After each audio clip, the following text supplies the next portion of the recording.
Hi, എൻ്റെ പേര് രശ്മി. ഞാൻ കഴിഞ്ഞ ദിവസം നിയാസ് സാറിൻ്റെ ആക്ടിംഗ് ക്യാമ്പിൽ പാർട്ടിസിപ്പേറ്റ് ചെയ്തിരുന്നു. എൻ്റെ ഒരു എക്സ്പീരിയൻസ് പറയുകയാണെങ്കിൽ വളരെ നല്ലൊരു എക്സ്പീരിയൻസ് ആയിരുന്നു. ഈ മെത്തേഡ് ആക്ടിങ്ങിനെ പറ്റിയൊന്നും എനിക്ക് വലിയ ധാരണയില്ലായിരുന്നു.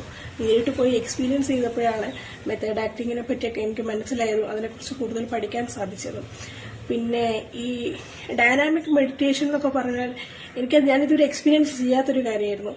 ഇത് എക്സ്പീരിയൻസ് ചെയ്ത് കഴിഞ്ഞപ്പോഴാണ് ആക്ടിങ്ങിൽ ഡൈനാമിക് മെഡിറ്റേഷൻ എത്രത്തോളം ഇമ്പോർട്ടൻസ് ഉണ്ടെന്നുള്ളത് എനിക്ക് മനസ്സിലായത്. ഇനി എനിക്ക് പറയാനുള്ളത് സാറെ കുറിച്ചാണ്. സാർ അടിപൊളിയാണ്. സാർ നല്ലൊരു വ്യക്തിത്വമാണ്. ഫസ്റ്റ് ഡേ ഒക്കെ എനിക്ക് നല്ല ടെൻഷൻ ഉണ്ടായിരുന്നു പെർഫോം ചെയ്യുമ്പോഴൊക്കെ. സാർ ആദ്യം നമ്മളെ കംഫർട്ടാക്കി വെച്ചിട്ട് എന്നിട്ടാണ് സാർ നമുക്കൊരു ഫ്രീ ആയിട്ട് ചെയ്യാനുള്ള ഒരു സ്പേസ് സാർ ഉണ്ടാക്കി തന്നിട്ടുണ്ടായിരുന്നു. ഇനിയും പഠിക്കാനുണ്ട്. 3 ദിവസം കൊണ്ട് ഒരുപാട് കാര്യങ്ങൾ പഠിച്ചിട്ടുണ്ട്. എന്നാൽ ഇനിയും പഠിക്കാനുണ്ട്. എനിക്ക് ഇനിയും പോയിട്ട് സാറെ ക്ലാസ് അറ്റൻഡ് ചെയ്യണമെന്നുണ്ട്. അറ്റൻഡ് ചെയ്യും.